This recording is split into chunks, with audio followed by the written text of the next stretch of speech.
আসসালামু আলাইকুম। সবাইকে শুভেচ্ছা জানাচ্ছি। মাসুম মাহবুব দেখছেন ওপেন দ্য ইউটিউব চ্যানেল এবং মাসুম মাহবুব ফেসবুক পেজ।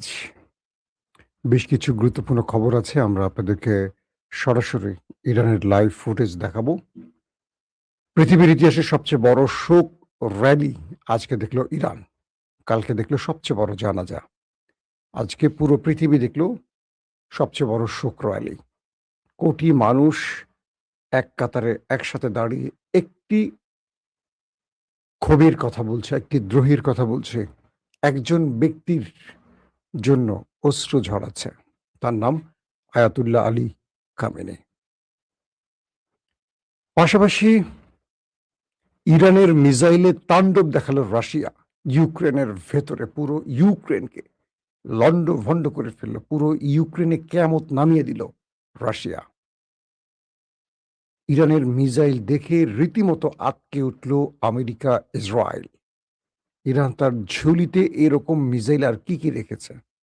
এই টেনশন নতুন করে শুরু হয়েছে। অন্যদিকে নর্থ কোরিয়া নতুন করে মিসাইল পরীক্ষা চালালো। পাশাপাশি চীন নতুন করে নিউক্লিয়ার মিসাইল পরীক্ষার ঘোষণা দিল কিছুদিনের মধ্যে, বা সম্প্রতি তারা পৃথিবীকে আবার চমকে দিতে যাচ্ছে। ইরান কি সারপ্রাইজ নিয়ে হাজির হচ্ছে, সে বিষয়গুলো থাকবে আজকের খবরে। আমার কমেন্টটা যদি আপনার কাছে যায় তাহলে বুঝবো আমি আপনার অ্যাকাউন্ট দেখছি। আমি মমিন, এরশাদনগর, ফরিদপুর, পাবনা থেকে। জি ভাই, আপনি আমার অ্যাকাউন্টে আছেন, কনফার্ম। মাসুম ভাই, কওমি ভাইদেরকে কিছু বলেন। কি ভালো বলবো না খারাপ বলবো? কওমির ভাইরা আমার ভাই। পৃথিবীর সব মানুষেরই ভুল ভ্রান্তি থাকবে। আমারও আছে, আপনারও আছে। বাট আমরা সবকিছুর ঊর্ধ্বে একটা জিনিস মনে রাখবো, আমরা সঠিকের জন্য লড়াই করি, সত্যের জন্য লড়াই করি এবং বাতিলের বিরুদ্ধে লড়াই করি। এর মধ্যে যদি আমার ভুল হয়, সেই ভুলটা আমি স্বীকার করে নেব। যদি মনে করি যে না, আমার ভুল আমি স্বীকার করব না, তাহলেই খবর আছে। যেমন ধরেন, সাম্প্রতিক সময়ে আমি ব্রাজিল দর্শকদের একটা বিষয় খেয়াল করতাম, কিভাবে মেসিকে খাটো করা যায়। পুরো পৃথিবী জানে মেসি নাম্বার 1 এবং বলা হয় গ্রেটেস্ট। বলা হয় ফুটবল ইতিহাসে বিস্ময় বালক মেসি। তার ধারে কাছে কেউ নাই। ধারে কাছে কেউ নেই। নেইমার, রোনাল্ডো কেউ না। কিন্তু একটা বিষয় খেয়াল করবেন, মেসি বা আর্জেন্টিনা প্লান্টিক পায়, আর্জেন্টিনা ফিফার দল, আর্জেন্টিনা এটা খুব ট্রল করতো আমাদের দেশের ভাইয়েরা। খেয়াল করেন, আর্জেন্টিনা নাকি প্লান্টিক পেয়ে দল জেতে। কালকে আর্জেন্টিনা নরওয়ের বিরুদ্ধে দুটোই পেয়েছে প্লান্টিক। আর্জেন্টিনা না, ব্রাজিল। দুটোই পেয়েছে ব্রাজিল প্লান্টিক। একটা মিস, একটা গোল। কিন্তু আমরা কি কথাটা বলতে পারি এটা ফিফার দল না? আমি কথাটা কেন বলছি? আমাদের মানসিকতা পরিবর্তনের জন্য খেলার কথা না এটা। একটু চিন্তা করবেন। বিষয়টা হলো, আর্জেন্টিনাকে নিয়ে বা ব্রাজিলকে নিয়ে আমরা যত সমালোচনা করি, প্রশ্ন তুলি, রেফারির বিতর্ক তুলি বা ফিফাকে নিয়ে, এগুলো কোনো দল তুলছে না। তুলছে কে? আমাদের দেশের আমরাই, আওয়ামী লীগ, বিএনপি, জামাত, এই আমরাই। এই দেশের মানুষগুলো টাইপটি হলো এরকম যে আর্জেন্টিনা প্লান্টিক পাচ্ছে, অন্যায়ভাবে প্লান্টিক আর্জেন্টিনাকে দেয়া হচ্ছে। এটা কিন্তু ব্রাজিল তুলছে না অভিযোগ। এটা আর্জেন্টিনার বিপক্ষে যারা খেলছে তারাই অভিযোগ তুলছে না। একবারও বলে না যে ফিফা তাদেরকে কাপ দিয়ে দেওয়ার জন্য পরিকল্পনা করছে। কেউ বলছে না, পৃথিবীর কোনো দেশ। কে বলছে? আমি আপনি যারা খেলার গব কিচ্ছু বুঝি না। এটা হলো আমাদের মানসিকতা। এই মানসিকতাটা খুব খারাপ। এই মানসিকতা পরিবর্তন হওয়া খুব জরুরি। ধরেন আমাদের দেশে আমি সবসময় আলেমদের পক্ষে থাকি। কোনটা ভুল হলে আমি বলি, কিন্তু আলেমদের পক্ষে থাকি আমার অবস্থান। আমি কখনো দেখবেন চরমোনাই, জামাত, ইসলামী ঐক্যজোট এদের মধ্যে বিভ্রান্তি তৈরি করি না। এদেরকে আমি এক করার চেষ্টা করি। যার ফলে জামাত বলেন, চরমোনাই বলেন, হেফাজত বলেন, তারা আমাকে পার্সোনালি নক করে, মাসুম আমাদের মধ্যে কিন্তু একটা সমস্যা হচ্ছে, আপনারা একটু কথা বলেন যাতে আমাদের ঐক্য ধরে রাখতে পারি। মানে আমরা সেতু বন্ধনটা তৈরি করে দেই। আমাকে দেখবেন না কখনো কোনো দলের এইভাবে প্রকাশ্যে সমালোচনা করি, ফ্যাসিস্ট হাসিনা ছাড়া। কারণ আমি মনে করি যে আমার একটা তথ্য যদি ভুল হয়, আমাকে আল্লাহর দরবারে দাঁড়াতে হবে এবং আল্লাহকে জবাব দিতে হবে। কিন্তু আমাদের আলেমরা দেখবেন, খামেনি কাফের, খামেনি এইটা, খামেনি এইটা, খামেনি ওইটা, কি বলে, জাকির নায়েক কাফের বলে ফেলছে। আল্লাহ না করুক, যদি তারা কাফের না হয় তাহলে আমি কাফের হয়ে যাব। তাহলে ওই কাফেরটা বলে আমি কেন নিজের রাস্তা জাহান্নামে নিতে চাই? আমাদের ইনায়েতুল্লাহ আব্বাসী দেখবেন অনেকের কথায় কথায় কাফের বলে, আল্লাহ মাফ করুক তাকে। এই কাফের সম্বোধনের জন্য তার কি হবে? তিনি একমাত্র পৃথিবীর কোরআন এবং হাদিস জানার পণ্ডিত নন, তার চেয়ে আরো লক্ষ লক্ষ পণ্ডিত আছেন, তার চেয়ে 100 গুণ উপরে বোঝেন। তিনি হয়তো বাংলাদেশের একটা গোষ্ঠীর কাছে, কিন্তু পুরো পৃথিবী, একটা বিশাল পৃথিবী আছে। আমরা যারা পৃথিবীর বহু দেশ ঘুরি, আমাদের কাছে পৃথিবীটা অনেক বড় লাগে, কিন্তু যারা শুধু এই দেশের মধ্যে থাকে, ধরেন একটা চরের মধ্যে যাদের জীবন, তারা মনে করে আরে আল্লাহ আমি তো রাজা বাদশা, কিন্তু তাকে আমেরিকা ছেড়ে দেন, সে মনে করবে আয় হায় আমি তো একটা তেলা পোকা। পৃথিবীটা আবার মিল্কি গ্যালাক্সির কাছে একটা ছোট্ট পিঁপড়া। এই যে পৃথিবীটা, পৃথিবী নামক যে বিশাল কিছু একটা আমরা মনে করি, এটা মিল্কি কাছে একটা ক্ষুদ্র কিছু। এই মিল্কি আবার আল্লাহর আরো অনেক বিশাল বিশাল আশ্চর্যজনক কিছু তৈরি আছে, যেখানে এই মিল্কি তাদের কাছে আবার একটা তেলা পোকা। বিষয়গুলো হলো এরকম। তাই আমাদের চিন্তা করতে হবে, আমি যা জানি আল্লাহ তার চেয়ে বেশি জানেন। অতএব আমাকে নমনীয় হতে হবে, আমাকে অহংকারী হওয়া যাবে না। আসেন মূল খবরে। চায়নার নিউক্লিয়ার মিসাইল পরীক্ষার ঘোষণা আসলো। অর্থাৎ চায়না ঘোষণা দিল তারা নিউক্লিয়ার মিসাইল পরীক্ষা চালাবে। যদিও ওয়ারহেড গুলো ডামি বসানো হবে, যে নিউক্লিয়ার ওয়ারহেডের কথা, এখানে তারা নিউক্লিয়ার বসাবে না, এখানে ওয়ারহেডটা বসাবে ডামি, কিন্তু এই পরীক্ষাটা চালাবে।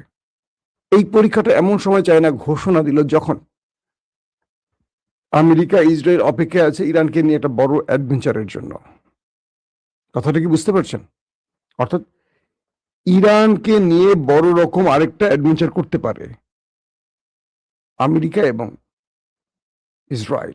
তাদের মধ্যে এখন একটা বড় রকম আতঙ্ক তৈরি হয়েছে যে যে কোনো সময় ইরান মিসাইল, মানে নিউক্লিয়ার মিসাইল তৈরি করে ফেলতে পারে। এই আতঙ্কটা কিন্তু এখনো তাদের মধ্যে আছে, তাই তারা ইরানের বিরুদ্ধে একটা যুদ্ধ করতে চায়। ইতিমধ্যে নর্থ কোরিয়া 12টি মিসাইল পরীক্ষা চালিয়ে বসেছে। মানে আমেরিকার শত্রুগুলো কি করছে দেখেন। এর আগে কিন্তু নিউক্লিয়ার পরীক্ষা চালিয়ে ফেলেছে কে? রাশিয়া। নতুন খবর হলো ইরানের সেকেন্দার মিসাইল নিয়ে, আর কি কি জানি মিসাইল রাশিয়া নিয়ে রাশিয়া ইউক্রেনের মধ্যে কিয়ামত ঘটিয়ে দিয়েছে। এত ম্যাসিভ আকারে অ্যাটাক করেছে যেটা পূর্বে করেনি। পুরো ইউক্রেনকে ওলট পালট করে দিয়েছে রাশিয়া। এবং সেই অ্যাটাকগুলো করছে কি দিয়ে? ইরানি মিসাইল, ইরানি ড্রোন দিয়ে।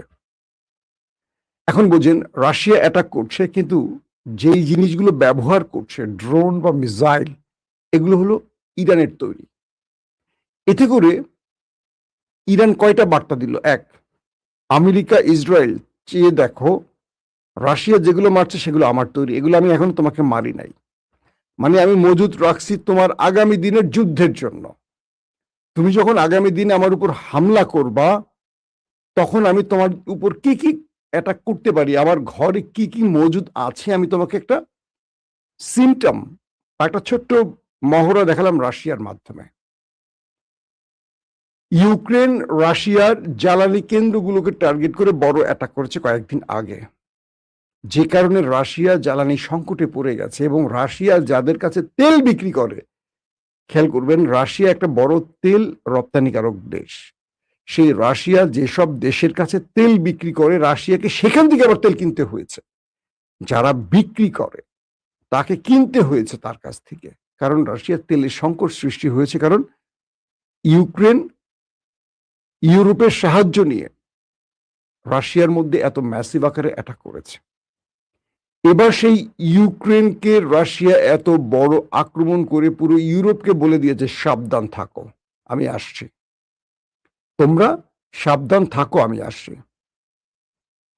এত বড় আক্রমণ ইউক্রেন আশা করে নাই।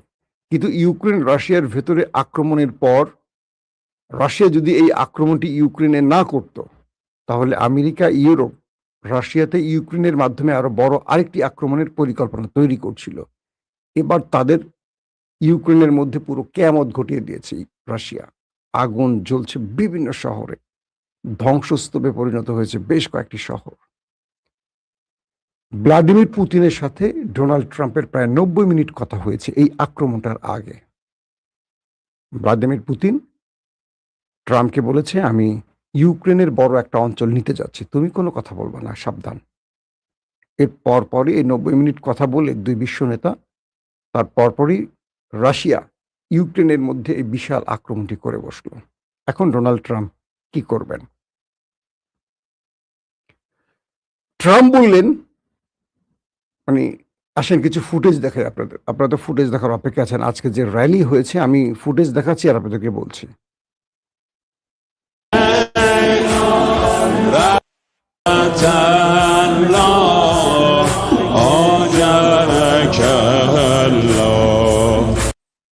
আপনারা দেখছেন আলী খামেনির কফিন নিয়ে যে শোক র‍্যালি ইরানে চলছে, সেখানে কোটি মানুষ সেই র‍্যালিতে শোক জানাতে এসছে। আপনারা সেই ফুটেজটা মানে দৃশ্যটা দেখছেন।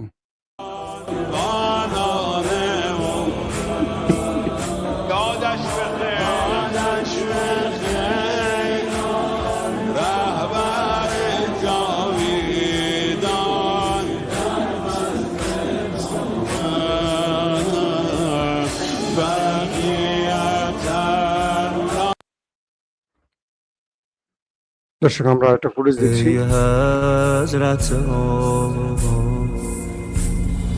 به روی شانه می روی عاشقانه می روی دل تو از جهان گرفته بی تو دل دریا گرفت دنیا تو را از ما گرفت আমরা আপনাদেরকে আরেকটি ফুটেজ দেখিয়ে আনি।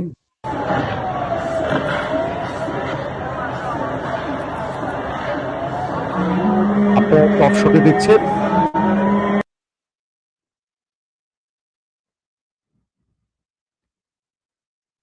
ফুটেজটা আপনারা আরেকবার দেখার চেষ্টা করেন। এটা উপর থেকে ধারণ করা একটা ফুটেজ। লক্ষ থেকে কোটি মানুষ সেই শোক র‍্যালিতে যুক্ত হয়েছে, সেই দৃশ্য দেখতে পাচ্ছেন।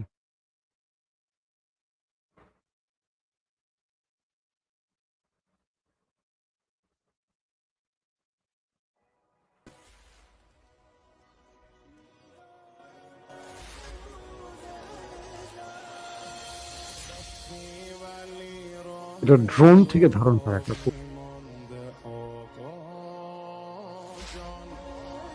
در اوج شب ماه تو باقی مانده آقا جان رفتی و در آوازه فریادها ماندی আমরা সরাসরি আপনাদেরকে ইরান থেকে দেখাচ্ছি এই ফুটেজগুলো। ইরানের শহরে কত লম্বা দীর্ঘ লাইন, এটা কোনো ক্যামেরার ফ্রেম ধারণ করতে পারে নাই। লক্ষ থেকে কোটি মানুষ তার নেতাকে শেষ বিদায় জানাতে এই শোক র‍্যালিতে উপস্থিত হয়েছিল।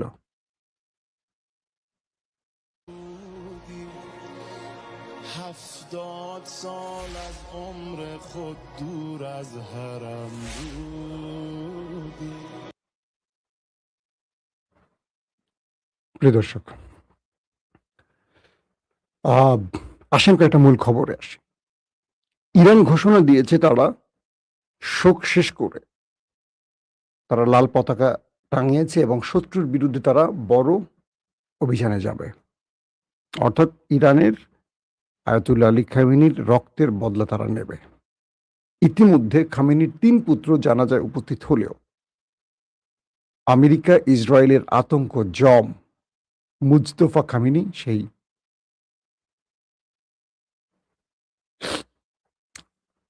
জানাজায় উপস্থিত হননি। কারণ ধারণা করা হচ্ছে তাকে শত্রুরা টার্গেট করবে এবং এই ব্যক্তির রাজনৈতিক ক্যারিশমায় আমেরিকা এবং ইসরায়েলের পরাজয় হয়েছে। তিনি চেয়েছেন বাবার জানাজায় আসতে, কিন্তু ইরানের নিরাপত্তা বাহিনী আইআরজিসি ইন্টেলিজেন্স তাকে আসতে দেয়নি। বলছে আপনাকে বেঁচে থাকা এই রাষ্ট্রের জন্য খুব জরুরি। বাবার সবচেয়ে প্রিয় সন্তান মুস্তফা কিন্তু তার বাবার জানাজায় হাজির হতে পারছে না নিজের দেশের ভেতরে। শত্রুদের ক্ষমতার সাথে কি পরিমাণ, মানে কত বড় লড়াইটা তাকে করতে হচ্ছে একবার কল্পনা করেন। ইরান তার শক্তির সবটুকু দেখিয়েছে, আমেরিকা ইসরায়েলও দেখিয়েছে ধরেন, কিন্তু সবচেয়ে বড় যেই আঘাতের জায়গাটা, একটা রাষ্ট্রের সবচেয়ে বড় leader supreme leader Ayatollah Ali Khamenei তার পুরো পরিবার সহ একটা ছোট্ট 14 মাসের নাতনি সহ শাহাদাত বরণ করেছেন। ইরান পুরো পৃথিবীর নেতাদেরকে ডেকে এনেছেন, 100 দেশের প্রতিনিধিকে ডেকে এনে একদম সব দৃশ্য দেখিয়েছে। প্রতিটি দেশ এসে ঘৃণা ভরে ওই দুটো দেশকে প্রত্যাখ্যান করেছে, হয়তো মুখে বলতে পারছে না। এটা হলো ইরানের সবচেয়ে বড় রাজনৈতিক সুবিধা। আমেরিকা চেয়েছিল কেউ যেন না আসে, সেইভাবে আমেরিকার মার্ক রুবিও প্রত্যেকটা দেশকে থ্রেট দিয়েছে, কেউ যাবে না ইরানে, কিন্তু সবাই আসছে, যাদেরকে ইরান দাওয়াত দিয়েছে সবাই আসছে। ইরান এই প্রতিনিধিদেরকে কোরআনের আয়াতের মাধ্যমে মেসেজ দিয়েছে, প্রত্যেকটি দেশের জন্য ভিন্ন ভিন্ন আয়াত সেই শোক সভায় পড়ে শোনানো হয়েছে। প্রত্যেকটি দেশের জন্য ভিন্ন আয়াত, কোন কোন দেশের কোন কোন দুর্বলতা কোরআনের আয়াতের মাধ্যমে ইরান বুঝিয়ে দিল। পাশাপাশি প্রত্যেকটা নেতার সাথে ইরানের ডেলিগেটরা, ইরানের রাষ্ট্রীয় কর্তা ব্যক্তিরা ক্যামেরার আড়ালে বড় বড় বিষয়গুলো নিয়ে আলোচনা করছে সবগুলো দেশের সাথে। আগামী দিনে ওয়ার্ল্ড অর্ডার কি হবে, কি হতে পারে, কিভাবে আমেরিকা বা পশ্চিমাদের পতন ঘটাতে পারে, পুরো পরিকল্পনা নিয়ে ইরান কথা বলছে এই শোকের মধ্যেই। ইরান শোককে শক্তি বানাচ্ছে, আমাদের মতো বুক চাপড়ে আবার মাল খেয়ে ঘুমিয়ে পড়ছে না। আমরা দেখি আমাদের নেতাদের মৃত্যুবার্ষিকীতে অনেক কিছু হয়, মঞ্চে গান হয়, নৃত্য হয়, নাচানাচি হয়, খাবার দাবার হয়। এটা কোন টাইপের মুসলিম সংস্কৃতি আমার জানা নাই। মানে উলঙ্গ নাচানাচিও চলে, আবার রাতভর মদ খাওয়াও চলে আমাদের নেতাদের জন্য। তো ইরান প্রত্যেকটা দেশকে ডেকে এনে আমেরিকার বিরুদ্ধে তার বার্তাগুলো পৌঁছে দিচ্ছে, এবং ইরান আমেরিকা ইসরায়েলকে পরাজিত করে এই বিজেতা মুডেই এই কাজগুলো করছে, বিজয়ের মুডে এখন ইরান আছে। এবং ইরানের মিসাইলে রাশিয়া যা করছে এটার পরে আমেরিকা ইসরায়েলের টেনশনের প্রধান কারণ হয়ে গেছে যে ইরান নতুন করে নিউক্লিয়ার অ্যাটাকের, মানে আমেরিকা বারবার যে ইরানকে নিউক্লিয়ার অ্যাটাকের হুমকি দিচ্ছে, কারণ আমেরিকার হাতে আর কোনো অপশন নাই। আমেরিকা বলছে যে আমার সবটুকু শক্তি আমি ব্যয় করেছি, এখন একটাই উপায় আছে, নিউক্লিয়ার অ্যাটাক। আমেরিকা কথাটা বারবার বলছে দুটো কারণে, এক, আমেরিকা ইরানকে ভয় দেখাতে চায়, অন্যথায় ইরান যেন বলে ফেলে তুমি এটা করলে আমিও করব। মানে ইরানের কাছে যে নিউক্লিয়ার তৈরি হয়েছে কি হয়নি, আমেরিকা এটা বোঝার জন্য সর্বশেষ খেলাটা খেলছে, কার্ডটা ছুটছে। কিন্তু ইরান এই শোক সভায় ঘোষণা দিয়েছে তারা বদলা নেবে, এবং সর্বোচ্চ বদলা নেবে, এবং ওই ইসরায়েল নামক দেশটিকে পৃথিবীর মানচিত্র থেকে মুছে ফেলবে এই ঘোষণাও দিয়েছে। প্রতিটা ক্ষেত্র থেকে, প্রতিটা সংস্থা থেকে ইরানের এই কি বলবো ঘোষণা আসছে। একজন আলী খামেনি ইরানের ঘুম ভেঙে দিয়েছে। মিস্টার ট্রাম্প বলছেন, ডোনাল্ড ট্রাম্প, যে আমার ধারণা ছিল তাকে ইরানিরা ঘৃণা করে, তিনি যে ইরানে এত জনপ্রিয়, ইরানে এত বড়, মানে এত বেশি প্রিয় মানুষ, বা ইরানের প্রত্যেকটি মানুষের হৃদয়ে তার অবস্থান, আমি তাকে হত্যার পরে বুঝতে পেরেছি। যদি বুঝতাম তাহলে এভাবে তাকে মারতাম না, তার সাথেই আলোচনা করে সমাধান করার চেষ্টা করতাম। ড্রাম বলছে, ড্রাম, তার মানে বুঝতে পারছেন এই লড়াইতে ট্রাম্পের পরাজয় ঘটেছে আর ইরানের বিজয় ঘটেছে। আল্লাহ হাফেজ।